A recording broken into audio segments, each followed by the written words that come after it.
ने रीता की तरफ देखा। अच्छा, हम तुम्हारे लिए क्या कोई अच्छा लड़का नहीं देखेंगे? दोस्तों, आज की कहानी एक ऐसे पति पत्नी के जोड़े की जिंदगी पर बीती हुई दर्दनाक कहानी है, जिसे पढ़कर मेरी आंखों में भी आंसू आ गए। आपसे गुजारिश है, कहानी को पूरा सुनिएगा। बहुत ही जबरदस्त कहानी है। मुझे पहले उसकी तस्वीर दिखाए माँ, फिर मैं फैसला करूंगी हाँ या ना का। माँ ने रीता की तरफ देखा। अच्छा, हम तुम्हारे लिए क्या कोई अच्छा लड़का नहीं देखेंगे? रीता गुस्से से बोली। माँ, बस लड़का देखना है मुझे। उसकी तस्वीर मंगवा ले या लड़के को यहीं बुलवा ले। माँ ने डांटा, पागल, शर्म नहीं आती? चल दफा हो जा अपने कमरे में। बाबा भी आ गए। क्यों डांट रही हो मेरी बच्ची को? रीता बाबा के पास गई। जाकर कहने लगी, बाबा मुझे लड़का देखना है। बाबा ने मुस्कुरा कर कहा, हाँ बेटी, तुम्हारी मर्जी से ही करेंगे शादी। कल मैं उसकी तस्वीर मंगवा लूंगा। लड़के का अपना होटल है, पढ़ा लिखा है, प्यारा है, लेकिन रीता को तो लड़का देखना था। तस्वीर आ गई। देखा, लड़का तो प्यारा है। रीता ने हाँ कर दी। 10 दिनों में ही रीता की शादी हो गई। रीता का हमसफर सुशील अरेंज मैरिज थी। ना कभी मुलाकात हुई, ना कभी कोई बात, कभी एक दूसरे को मिले भी नहीं। ये ऐसा पवित्र रिश्ता होता है, दो अजनबी एक जान हो जाते हैं, जो कभी जिंदगी में मिले भी ना हो। वो पल भर में एक दूसरे की जान बन जाते हैं। पहली रात थी। सुशील कमरे में आया, हाथ में आइसक्रीम पकड़ी हुई। रीता नजरें झुकाए बैठी थी। आइसक्रीम तो रीता की फेवरेट थी। सुशील ने नमस्ते किया, पास बैठ गया। सुशील थोड़ा सा शरारती भी था। आइसक्रीम खाते हुए बोला, जितने पैसे शादी पर खर्च किए, इतने की काश मैं आइसक्रीम खा लेता। रीता का घूंघट उठाकर बोला, आप खाएंगी पहले? तो रीता ने शर्माते हुए मना कर दिया। फिर सुशील ने प्यार से कहा, खा ले, प्यार बढ़ेगा। रीता को आइसक्रीम दी और खुद चेंज करने लगा। रीता सारी आइसक्रीम खा गई। सुशील ने जब पूछा, आइसक्रीम कहाँ है, तो रीता मुस्कुराने लगी। वो तो मैं खा गई। सुशील भी मुस्कुराने लगा। बहुत कंजूस हो आप, पहले कहती नहीं खाती और अब देखो सारी की सारी खा गई। हाय मेरे 50 रुपये। 50 रुपये की थी। रीता सुशील को पहली ही रात इतना तो समझ गई थी कि सुशील दिल का बहुत अच्छा है। रात भर मोहब्बत भरी बातें होती रही। जिंदगी अपनी असल मंजिल की तरफ मुड़ गई थी। वक्त गुजरने लगा। रीता के भाई की शादी थी। रीता 4 महीने की प्रेग्नेंट भी थी। रीता ने सुशील से कहा, मुझे भाई की शादी में जाना है। सुशील ने रीता के पास बैठकर बोला, रीता, डॉक्टर ने आपको लंबी यात्रा करने से मना किया है, इसलिए मैं कोई रिस्क नहीं लेना चाहता। मैं नहीं इजाजत दे सकता शादी में जाने की। रीता को बहुत गुस्सा आया। सुशील, आप पागल हो गए हो क्या? मेरे भाई की शादी है और आप कह रहे हैं कि नहीं जाना। आप मुझे कार में बैठाकर आराम से छोड़कर आ जाएं बस। सुशील ने रीता का हाथ पकड़ा। मोहब्बत से फिर समझाने लगा, रीता, क्यों बेकार की जिद करती हो? डॉक्टर ने यात्रा करने से मना किया है तो मैं नहीं जाने दे सकता तुमको। तुम लापरवाह हो जाती हो और मैं तुमको किसी के भरोसे नहीं छोड़ सकता। इतना कहकर सुशील कमरे से बाहर चला गया। रीता रोने लगी। रीता ने अपनी माँ को फोन किया। सुशील मना कर रहा है शादी में आने के लिए। माँ ने समझाया, बेटा अगर वो कह रहा है तो ना आओ। लेकिन रीता की भाभी और भाई जिद करने लगे। क्यों नहीं आने दे रहा सुशील हमारी बहन को? वो रात को आए। सुशील भी घर पर था। कहने लगे कि मेहंदी है, 3 दिन की ही तो बात है, हम रीता को लेने आए हैं। सुशील ने रीता की तरफ देखा। रीता, मैंने क्या कहा था तुमसे? रीता ने नजरें झुका ली, कमरे में चली गई उठकर। सुशील को गुस्सा तो बहुत था, लेकिन सब्र कर लिया। 1000 रुपये जेब से निकाले, रीता को दिए। ये कुछ पैसे रख लो, बाकी और चाहिए तो ले लेना, मैं आऊंगा कल। रीता बहुत खुश थी। सुशील ने अपने सीने से लगाया रीता को। अपना ख्याल रखना रीता। फिर रीता शादी में चली गई। मेहंदी की रात रीता की बुआ की लड़की भी आई हुई थी। डांस भी किया, काफी एंजॉय किया। बारात वाले दिन जब भाई की बारात लड़की वालों के घर पहुंची तो बारिश हो रही थी। गली में काफी कीचड़ था। रीता का पांव फिसला, गिर गई। गिरते ही उसके पेट में दर्द होने लगा। रीता जोर जोर से रोने लगी।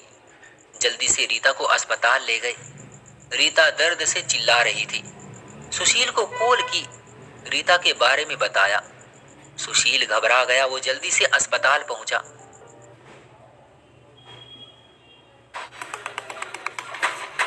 ओए, पहली बार में चैंपियन। डॉक्टर रीता को इमरजेंसी वार्ड में ले गए थे। सुशील बहुत परेशान था। दिल की धड़कनें बेकाबू थी। जुबान पर ईश्वर का जाप था। बाकी सब लोग शादी की खुशियों में मग्न थे, लेकिन यहाँ सुशील परेशान खड़ा था। कुछ देर बाद डॉक्टर कमरे से बाहर आए। उन्होंने सॉरी कहते हुए बताया, आपका बच्चा मर चुका है। सुशील बेजान सा होकर कुर्सी पर बैठ गया। हे भगवान, हिम्मत की, जल्दी से वार्ड में गया। रीता रो रही थी। सुशील को देखकर मुंह मोड़ लिया। सुशील पास बैठ गया, सर पर हाथ फेरने लगा। अच्छा चल, चुप कर मेरी सोनी, रोना बंद कर, बस ऊपर वाले की मर्जी थी। रीता फूट फूट कर रोने लगी। सुशील, मुझे माफ कर दे, मुझसे गलती हो गई। सुशील ने आंसू से भीगी हुई पलकों को चूम लिया। अरे बस बस मेरी जान, रोते नहीं है, बस ऊपर वाले की मर्जी थी, चुप हो जाओ। रीता खुद को गुनहगार समझ रही थी, अपने बच्चे और सुशील का। सुशील समझाने लगा। रीता का सर अपनी गोद में रख लिया। चुप हो जा मेरी सोनी, सोनी रो मत, अब देख मैं तेरे पास हूँ। रीता को लेकर घर चला गया। शादी खत्म हुई, सब घर आ गए रीता का हाल पूछने। रीता खुद पे इल्जाम दे रही थी। मुझे रोका था सुशील ने माँ, लेकिन मैं जिद करती रही, शादी में जाना है। अगर मैंने इनकी बात मान ली होती तो आज शायद मैं अपना बच्चा ना खोती। सुशील समझ रहा था रीता दिल ही दिल में खुद को कसूरवार ठहरा रही है, इसलिए सुशील प्यार से समझाता रहा रीता को।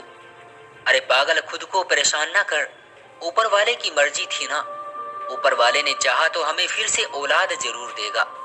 रीता सुशील की आंखों में देख रही थी। सुशील, आप इतने अच्छे हैं, मुझे डांटा नहीं आपने, कुछ कहा नहीं। सुशील ने लंबी सांस ली, मुस्कुराकर बोला, जब तुमने मेरी बात मानी ही नहीं थी तो रीता अब कुछ कहने का क्या फायदा। रीता समझ रही थी सुशील का खामोश गुस्सा। 1 साल बाद फिर ऊपर वाले ने उनको बेटा दे दिया। सब बहुत खुश थे। सुशील बाहों में उठाकर चूमने लगा अपने बेटे को। रीता बेड पर लेटी सुशील की आंखों में बेटे की मोहब्बत में निकलते आंसू देख रही थी। जिंदगी में अच्छे दिन आते हैं, लेकिन अक्लमंद वही होता है जो खुद को हालात में ढाल लेता है। सुशील के 2 भाई जो सुशील से अमीर थे, उन दोनों भाइयों का अपना अच्छा खासा बिजनेस था, लेकिन सुशील का छोटा सा होटल था जिससे बस गुजारा हो रहा था।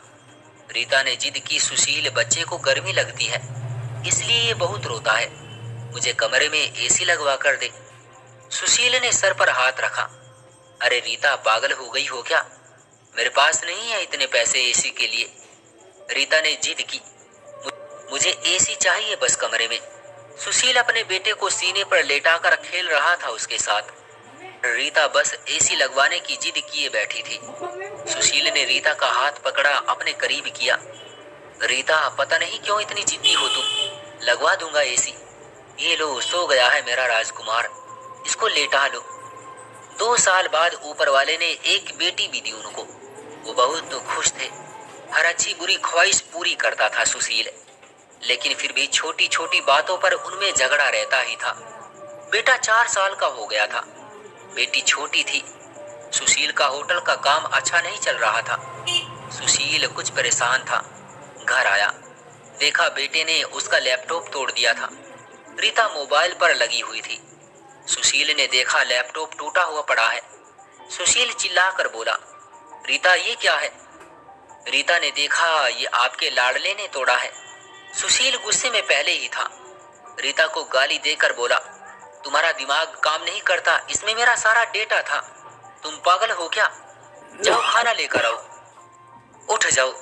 रीता गुस्से में बोली, सुशील मैं नौकरानी नहीं हूँ, सारा दिन बच्चों को संभालूं और फिर तुम मुझे गाली दो। सारा दिन इतना काम करूं और कदर इतनी सी है, गाली दे रहे हो। रीता खाना लेकर आई। बैंगन बने हुए थे। सुशील ने बैंगन देखे चिल्लाकर बोला, तुम्हारा दिमाग खराब है? तुमको कितनी बार समझाया है मैं बैंगन नहीं खाता। सुशील ने खाना उठाकर फेंक दिया, उठकर बाहर चला गया। इतने में बेटे ने कांच का गिलास तोड़ दिया, जो हाथ पर लग गया। काफी खून बहने लगा था हाथ से। रीता ने बेटे को एक दो थप्पड़ लगा दिए। बहुत तंग आ गई हूं मैं तुम बाप बेटे से।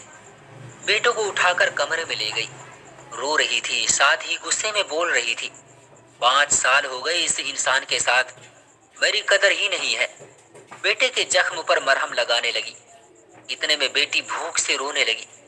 बेटी को गोद में उठाया। इस इंसान की ऐसी हरकतें रही तो गुजारा मुश्किल हो जाएगा। रात भर सुशील घर न आया।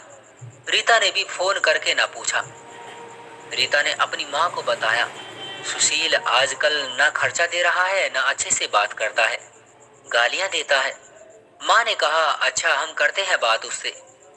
सुशील को महसूस हुआ उसने अच्छा नहीं किया रीता के साथ। आज घर जाकर रीता को सॉरी करूंगा। घर आया, देखा घर में रीता के माँ बाप, चाचा सब आकर बैठे हुए थे। सुशील ने रीता की तरफ देखा। रीता खामोश रही, नमस्ते किया। उसके बाद बात शुरू हो